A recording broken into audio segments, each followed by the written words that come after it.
吴亦凡舆论案真相之门系列节目，假案必坍塌，真相永存立。第1集全景复盘谣言的编织与设局。4年前，一场假案被炮制，谎言遮盖了真相，舆论被操控成铁证。然而，时间从不偏袒，逻辑从不缺席。4年后的今天，我们走进案件全景，逐步揭开真相。第1阶段，舆论造势与设局。2021年5月到7月19日。1、小作文造势5到7月，统一口径的爆料文密集出现，数月占据热搜，统一模板的举报投诉信超过上万封。2、热搜推波助澜，数月间每日数十条热搜，制造全网舆论高压。这并非自然的热度，而是被系统推上天际的洪流。最高峰一天50条热搜，有40多条关于吴亦凡。在短短数天之内，数以亿万计的推送被集中释放，舆论机器全速运转，制造出一场全民围猎的幻象。3、视频与聊天记录造假，程序员软件鉴定都美竹视频为多段拼接，所谓的聊天截图，其日期也早于唯一一次会面。2020年12月5日，甚至早于官方声称的12月6日添加微信，时间线完全自相矛盾。4、转账疑点。7月17日，都美竹发布2笔转账视频，总额50万元，一笔20万复yen转账，一笔30万复yen款项，钱从吴亦凡和他母亲账户转出，却被包装成封口费。封口费出自当事人之手，闻所未闻，一切迹象都在指向，这是一场自导自演、精心布置的自留伪证。5、吴亦凡最后声明。7月19日8点06分，本人仅在2020年12月5日朋友聚会中见过都女士一次，否认一切指控，并郑重声明对自己上述的所有话负法律责任。与之对比，所有指控者从未承诺法律责任，且在吴亦凡被捕后以受骗为由删除小作文。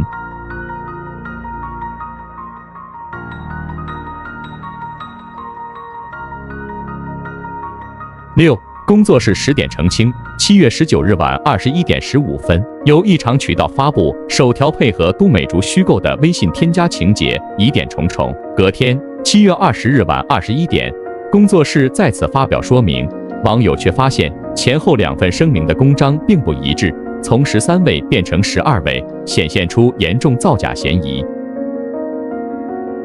第2阶段，核心锤击与全面封杀。7月19日午夜到8月。7、核心锤击，盗号假认罪文。7月19日深夜23点36分，罗志祥版道歉信突现吴亦凡账号，约2分钟即消失，技术可追踪却无任何澄清。8、所有商业代言一日解约。7月19到20日，所有代言同步解约，配合舆论导向。9、警方夜间通报。7月22日晚20点，确认唯一会面时间为12月5日，称警方介入是为平息舆论，抢先一步进行实体处置，非街道报案。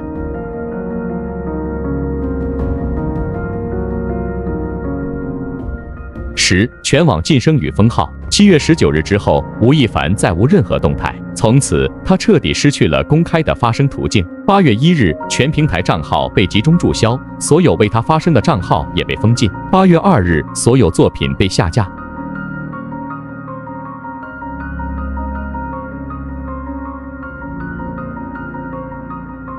然而，在这场系统级的清除中，唯独一个账号被保留 ，20XX 没有被删除。2年多的沉寂，无人更新，无人解释，不知道账号的实际控制人是谁。屏幕静止，风声全无。但在这片死寂之下，某种未完的剧本正在暗中等待。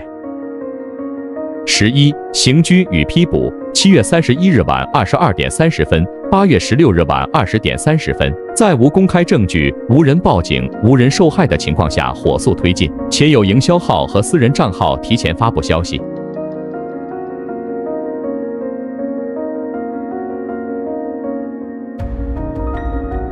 第3阶段，秘密审判与空白证据。2022到2023年。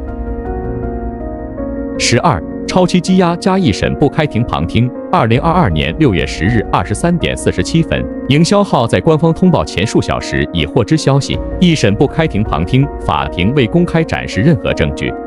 加拿大使馆的旁听申请被拒。13. 一审宣判，2022年11月25日，判处13年并驱逐出境，却没有案号，没有判决书。14. 二审开庭，2023年7月25日，二审同样不公开审理，全程没有旁听席，也没有证据展示。通稿称，通知了加拿大驻华大使馆，依法保障了上诉人的各项权利。加拿大政府发文，旁听申请被拒。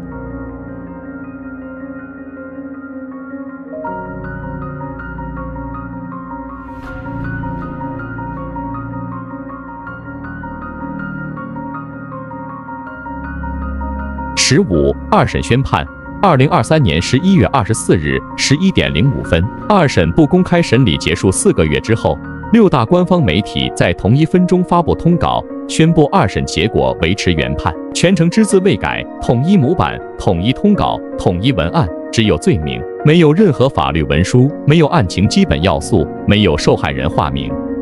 这场宣判的时间点也绝非偶然，6大官方账号在11点05分与11点06分同时发稿，11点07分、11点08分依次跟进，层层转发，热搜系统全面启动，全网刷屏，密集推送，全球媒体同步冲上热搜，舆论风暴再度开场。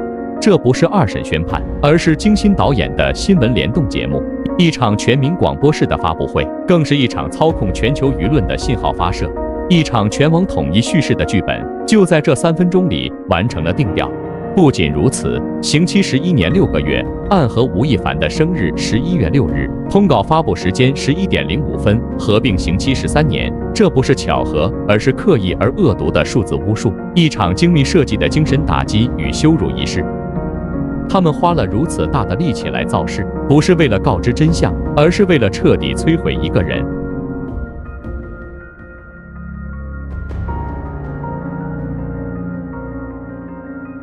16. 假母亲认罪信。二审通稿发布仅30分钟后，热搜上突然出现一封所谓吴亦凡母亲的认罪信，无署名、无日期、无说明，仅是一张用小米笔记 CV2 排版的图片，由不明身份者控制的吴亦凡遗留官方账号 20XX 发布。这篇认罪信声东击西，表面喊冤，暗度陈仓，显然是在加码抹黑吴亦凡，完全不像一位母亲所言。此文在短短数十分钟内被全网推送，文风、语气、时间点与官方节奏惊人同步。然而，这封认罪信的真实来源却并非母亲本人。11月27日，二审宣判之后第3天，案件造假同伙写手猫世林在直播中亲口承认，所谓的母亲认罪信是我写的。这一句话等同于他亲手坐实了整个骗局。那发言当然是真的了，那发言是我写的，是他说完是他说我写的，那发言可能是假的吗？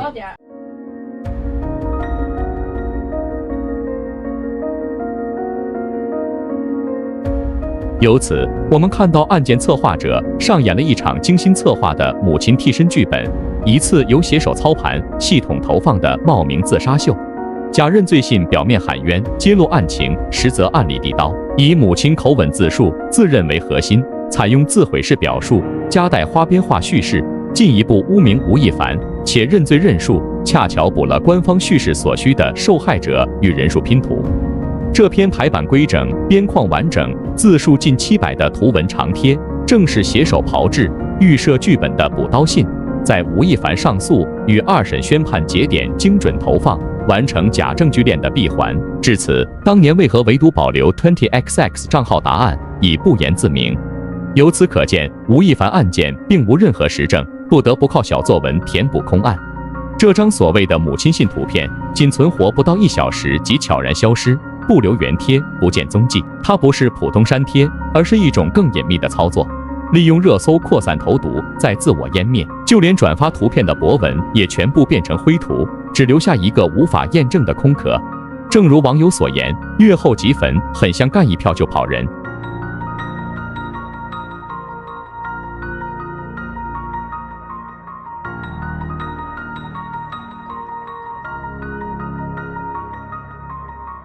不仅如此，就在二审通报与贾母亲信精准投放的前3天，即11月20日深夜23点06分，案件同伙携手猫世林已经使用小米 Mix Fold 3发布过几乎同款的小米笔记格式假料，手法如出一辙，声东击西，明修栈道，暗放毒箭，表面道歉，实则撒毒。他发布的文本带有明显的淫秽与心理操控特征，用低俗文字包装所谓的爆料、道歉与揭露，以挑逗性叙事引流，用污秽塑造案情。文本内容与贾母亲信的自曝八卦相互呼应，暗中串联。这并非巧合，而是正好印证了写手在直播中亲口承认的那封信出自他手。这是一场精心策划的协同布局。这篇小作文以低俗叙事取代事实逻辑，以八卦笔法取代真实案情。他为3天后的2审宣判提前埋下伏笔，与贾母亲认罪信形成双层伪证、双重洗脑。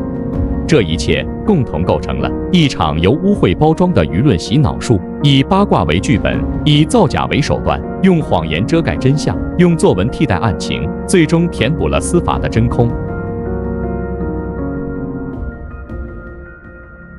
17两层直播铁证。第一层，案件造假同伙傅卫峰直播，他在镜头前多次强调，叔叔们人真的很好。他说自己手上有相关人的联系方式，却要求网友不要说出都美竹的名字，一如他们一贯的手法。他暗示案子背后有人推波助澜，却始终不便点名。值得注意的是，在整起吴亦凡案件中，所有造假同伙的直播与小作文都有一个共同特征，他们极少直接指名道姓，尤其是吴亦凡3个字，几乎从不出现在他们的口中。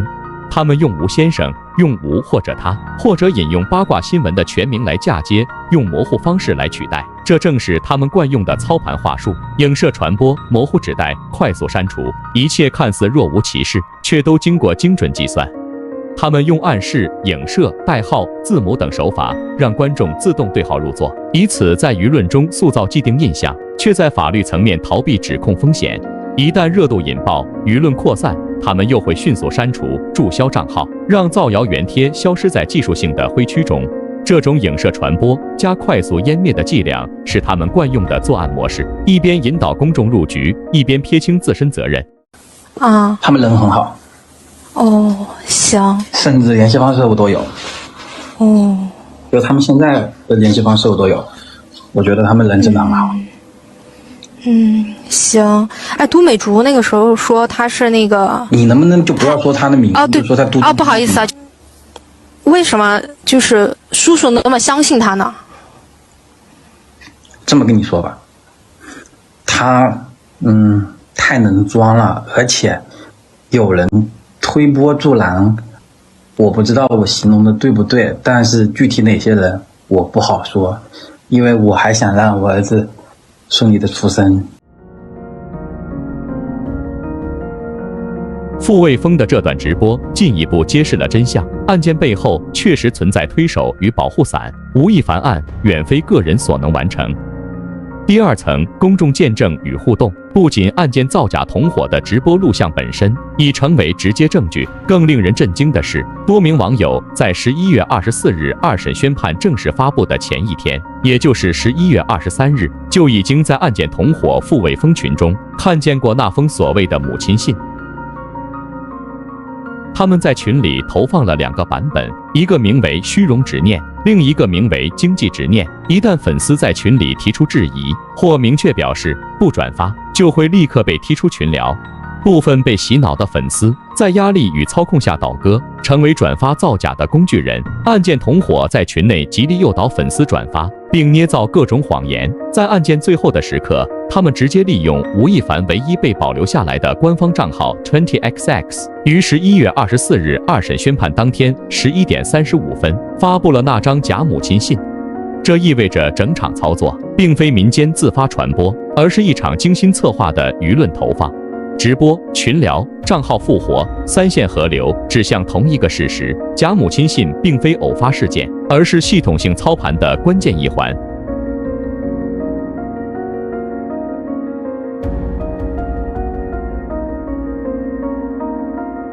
试问，他们为什么敢在直播里毫无顾忌，甚至亲口自招？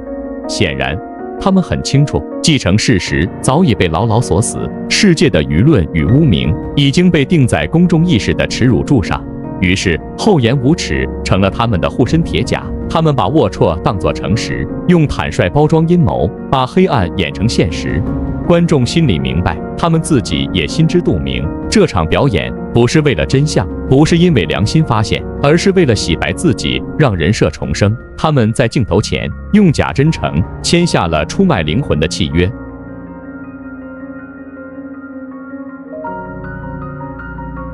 这场人类历史上空前绝后的媒体审判秀，本质上是一群流氓与打手之间的丑恶勾兑，它是黑暗与光明的写照，是谎言与真理正面交锋的现场。在这场荒诞的剧场中，人性的伪装被彻底撕裂，而真相正走进十字架的光中。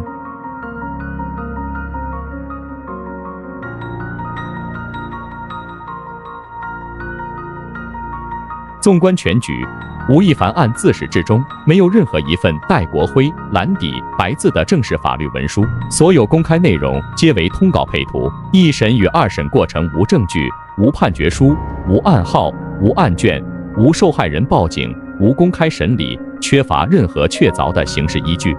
造谣贴在司法介入后被陆续删除，官方信息时隐时现。所谓的假母亲认罪信，不过是小米笔记排版的毒剂。撒毒完成，随即消隐。与此同时，案件同伙携手猫世林在直播中亲口承认信件出自他手，网友见证与多重证据则揭开背后的操盘。由此可见，吴亦凡从未被司法定罪。更讽刺的是，随着空案推论的出现，今年7月18日，都美竹突然发布高倍速视频，拿出所谓的判决书。他只敢自称相关受害者，却不敢正面说我是受害者。这一打不明案件的所谓63页判决书，司法机关从未对外公开，网上查无档案。这份判决书只存在于他的自述里。对于既有通稿，他们不遗余力的宣传；对于所谓的判决书，他们却从不敢示人。所谓保护受害人隐私，不过是遮羞布，是拙劣的自欺欺人。综上所述，吴亦凡案本质上是一场空案，他被通稿局与舆论机器合谋包装为罪犯，被嵌入一场前所未有的洗脑工程，一场以媒体为法庭的集体催眠，一场空前规模的良知坍塌，一场以舆论为刀、以谎言为网的系统陷阱。这场铺天盖地的新闻审判，是黑暗向真理与正义发动的战争。